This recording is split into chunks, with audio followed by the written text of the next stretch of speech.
நம்மளோட big pass பயங்கர சுவாரஸ்யமாவும் பயங்கரமான சண்டை. ஐயோ இப்படி நடக்க போகுது அப்படி நடக்க போகுது அப்படின்னு பார்த்தா, ஏன்டா டே இவங்களுக்குலாம் கோடிக்கணக்கில் அமௌண்ட்டை போட்டு வீட்டை கட்டி கொடுத்து வீட்டுக்குள்ள கொண்டு வந்து உட்கார வச்சா கண்ணாம்பூச்சி கேமாடா விளாடுறீங்க அப்படின்ற மாதிரி தான் இருக்குங்க. சரி, அட்லீஸ்ட் அவங்க நேர போக்குக்கு ஏதாவது ஒன்று பண்ணி தான் ஆகணும். ஏன்னா அப்பப்போ பிக் பாஸ் எதையாவது ஒன்று கொளுத்தி போட்டு வீட்டுக்குள்ள ஒரு சம்பவத்தை பண்ணிடுறாரு. இப்பதான் ஒரு பெரிய சம்பவம் நடந்து முடிஞ்சிருக்கிறதுனால கொஞ்சம் விளாடுங்க என்ஜாய் பண்ணி அப்படின்ற மாதிரி எல்லாரும் அப்படியே 90s கிட்ஸா மாறி திரும்பவும் கண்ணாம்பூச்சி வந்து விளையாண்டுகிட்டு இருக்காங்க. பட் அது ஒரு பக்கம் என்ஜாய்மெண்ட் அப்படின்னாலும் எல்லாரும் சந்தோஷமா இருந்தாலும் ஒரு பர்சனுக்கு மட்டும் பொறுக்காது. பாத்திருக்கீங்களா? ஒண்ணு இல்லைங்க, ரெண்டு. யார் அப்படின்னு பாத்தீங்கன்னா, ஒன்னு ஜாக்லின், இன்னொன்னு நம்மளோட ரவீந்தர். சோ இந்த ஃபேட்மேன் பொறுத்த வரைக்கும் பிக் பாஸ்க்கு வெளியே இருக்கும் போது என்ன ஒரு வேலை செஞ்சாரோ கிட்டத்தட்ட பிக் பாஸ் வீட்டுக்குள்ள அதே வேலைகள் தான் செஞ்சிட்டு இருக்காரு. ஆனா உண்மையை சொல்லணும்னா ஃபேட்மேனை சமாளிக்கிறதுக்கு ஒரு ஆள் வேணும் அப்படின்னா நம்ம பவித்ராவை தான் சொல்லி ஆகணுங்க. பார்க்க ரொம்ப காமா ஒரு சைலண்டான ஒரு பொண்ணா இருந்தாலும் அவங்களோட வே ஆஃப் திங்கிங்கா இருக்கட்டும், ஒரு விஷயத்த வந்து அனலைஸ் பண்ற விதங்கள் ரொம்ப சூப்பரா இருக்கு அப்படின்னே சொல்லலாம். கண்டிப்பா இவங்க டாப் 5ல வர்றதுக்கான வாய்ப்புகள் நிறையவே இருக்கு அப்படின்றதா.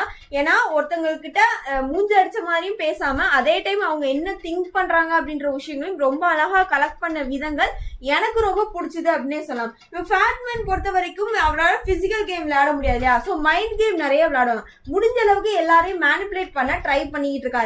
சோ எல்லாருக்கும் அந்த ஒரு வெளியே ஒரு ஷோ பாக்குற ஒரு ரிவ்யூவரா என்ன ரிவ்யூ பண்ணுவாரோ அதே விஷயங்களை பிக் பாஸ் வீட்டுக்குள்ள இருந்துகிட்டே அந்த விஷயங்கள் பண்ணிட்டு இருக்காரு. ஆனா அப்பவே பவித்ரா தெளிவா கேட்டாங்க, நீங்க ஒரு ரிவ்யூவரா ஒரு பாயிண்ட பாக்குறீங்க எல்லாருக்கும், சோ அது வந்து எல்லாரையும் பயங்காட்டுறீங்க அப்படின்ற மாதிரி ரொம்ப ஸ்ட்ராங்கா ஒரு விஷயங்கள் கேட்டாங்க. அப்ப இவர் சொன்ன விஷயங்கள் உங்களுக்கு எல்லாம் ஒரு விஷயங்கள் ஸ்ட்ராங் அப்படிங்கும் போது என்னோட பக்கபலமா என்னோட பலம் நான் பாக்குறது வந்து இந்த ஒரு விஷயங்கள் தான். சோ இதை வச்சு நான் இந்த வீட்டுக்குள்ள கேம் ஆடிக்கிறேனே அப்படின்ற மாதிரி அவர் சொல்றாரு. வேலிடான ஒரு பாயிண்ட் தான். ஏன்னா எல்லாருக்கும் ஒரு ஸ்ட்ராங்கான ஒரு விஷயங்கள் வேணும்னா அவருக்கு வாயை வச்சுதான் பொழைப்பே அப்படிங்கும் போது அவர் அதை தான் செய்வார் இல்லையா?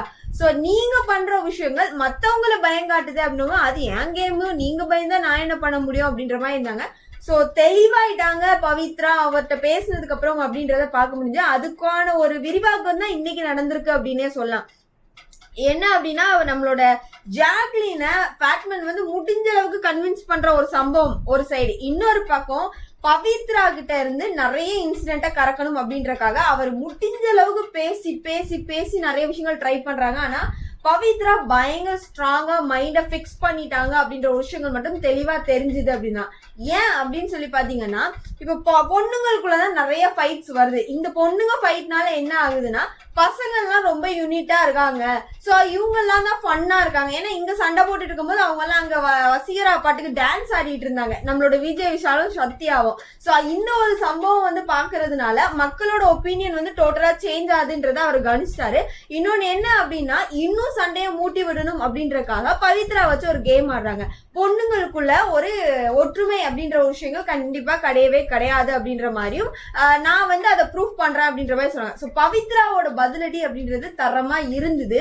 சோ ஃபேட்மேன் இதை எதிர்பார்த்தாங்க. அதாவது சச்சனா எந்த அளவுக்கு ஸ்ட்ராங்னு சொல்லி அவங்கள வெளியே அனுப்புறாங்களோ இனிமே இவரோட பாயிண்ட் அப்படின்றது கண்டிப்பா பவித்ராவை பொறுத்து தான் இருக்கும் அப்படின்னே சொல்லலாம். ஏன்னா இவங்களை வெளியேற்றினாதான் இனிமே கேம் போகணும். பட் பவித்ரா போறதுக்கான வாய்ப்புகள் ரொம்பவே கம்மி அப்படின்னு தான் நான் சொல்லுவேன்.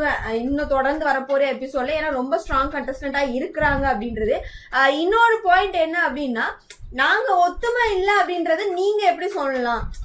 அதாவது இவங்க வந்து பசங்களுக்கு தான் சப்போர்ட்டிவா இருக்காங்க, பொண்ணுங்களுக்கு சப்போர்ட்டிவா இல்லன்றத ப்ரூவ் பண்ணணும் அப்படின்றத நிரூபிக்கிறதுக்காக இதை பண்றேன்னு சொல்றாரு.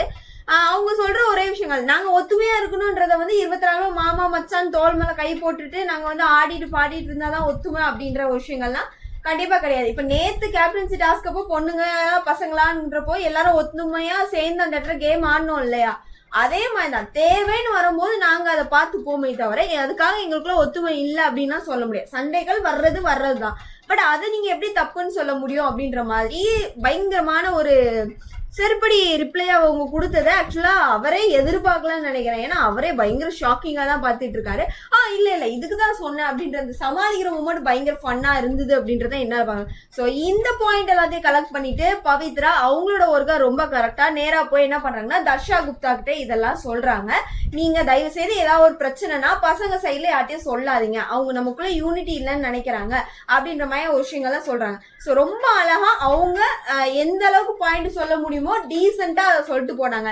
ஆனா உண்மையாவே தர்ஷா குப்தா பிக் பாஸ் வீட்டுக்குள்ள என்ன பண்றாங்க அப்படின்ற ஒரு கேள்விதான் இருக்கு. எல்லாத்தையும் அழுதே கண்டிப்பா சாதிக்கலாம் முடியாது, கரெக்டா? ஏன்னா நான் அந்த டாஸ்க்ல நான் வீட்டுக்குள்ள போறேன் அப்படின்னு சொன்னதுப்போ அழுதாங்க. இந்த வீட்டுக்குள்ள எல்லாரோட ட்ரம்ப் கார்டு அப்படின்றது பாத்தீங்கன்னா அழுகை. ஏன்னா மக்கள் எமோஷனலா இருக்கிறவங்களுக்கு தான் சப்போர்ட் பண்ணுவாங்கன்னு போன சீசன் தெரிஞ்சுக்கிட்டு மாத்தி மாத்தி ஆர்னா ஒரு பக்கம், ஜாக்லின் ஒரு பக்கம், தர்ஷா குப்தா ஒரு பக்கம்னு ஓன்னு உட்காந்து அழுதுகிட்டு இருக்காங்க அப்படின்றதான். ஏன்னா பாக்குனாங்களா பைத்தியமானா அப்படின்ற மாதிரி இருக்குது.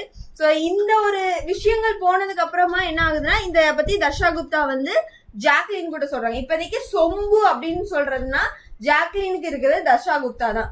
அதாவது ஜாக்லின் என்ன சொல்றாங்க, ஆமா ஆமா இதே பாயிண்ட் மட்டும் தான் ஆக்சுவலா தர்ஷா வந்து பேசிட்டு இருக்கிறத என்னால பார்க்க முடியுது. இவங்க 2 பேரும் சேர்ந்து ஆக்சுவலா இப்ப மத்த எல்லா பெண் கண்டஸ்டன்ட்டையுமே வந்து நக்கல் பண்ணி இவங்களுக்கு இவங்க பண்றாங்க. இப்ப பவித்ரா வெளியே அனுப்பணும்ன்றதுக்காக இவங்க 2 பேரும் சேர்ந்து நிறைய பாயிண்ட்ஸ் கலெக்ட் பண்ணிட்டு இருக்காங்க அப்படின்றது என்னால பார்க்க முடிஞ்சது அப்படின்னே சொல்லலாம். ஏன்னா பவித்ராவுக்கு தர்ஷிகா வந்து சப்போர்ட் பண்ண நான் வெளியே பார்த்தேன், அதனால அவங்க வந்து ஸ்ட்ராங்கா இருப்பாங்க, அவங்கள உள்ள அனுப்புறான்னு சொன்னது தப்பு. இன்னொன்னு என்னன்னா, ஜாக்லினுக்கு வந்து எது குத்துது அப்படின்னு சொல்லி பாத்தீங்கன்னா, இவங்க வந்து வெளியே இருந்தா ஃப்ரெண்ட்ஸ் எல்லாம் நீ எப்போ வருவேன் எங்களுக்கு அப்படி ஜாலியா இருக்கும் அப்படின்ற மாதிரி சொல்லுவாங்களாமா.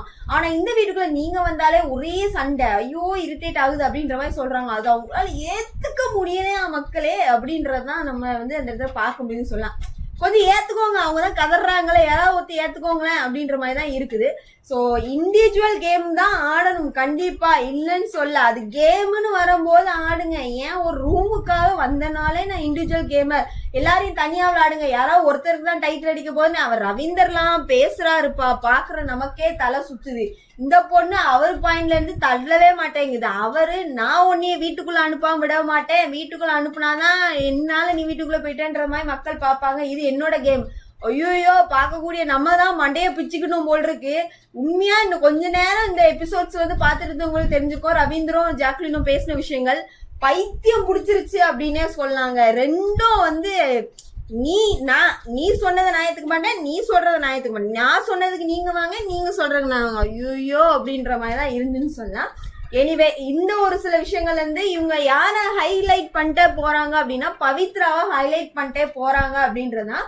சோ பவித்ராவுக்கு மக்கள் கிட்ட இப்பவே நல்ல ஒப்பீனியன்ஸ் வர ஆரம்பிச்சிருச்சு அப்படின்ற ஒரு விஷயங்கள் நம்மளால பார்க்க முடியுது அப்படின்னே சொல்லாங்க. சோ உண்மையாவே பவித்ரா மாஸ் தான் காமிச்சிருக்காங்க. சோ பவித்ராவோட கேம் பிளே எப்படி இருக்குன்னு நினைக்கிறீங்க உங்களோட பாயிண்ட் ஆஃப் வியூல அப்படின்றத எனக்கு மறக்காம கமெண்ட் பாக்ஸ்ல தட்டி விட்டுருங்க. வீடியோ பிடிச்சிருந்தா மறக்காம லைக் பண்ணுங்க, ஷேர் பண்ணுங்க. இது போன்ற மேலும் பல அப்படி தெரிஞ்சுக்க மறக்காம நம்ம சேனலை கொஞ்சம் சப்ஸ்கிரைப் பட்டனை தட்டி விட்டுட்டு வீடியோ பாருங்க மக்களே. தேங்க்யூ.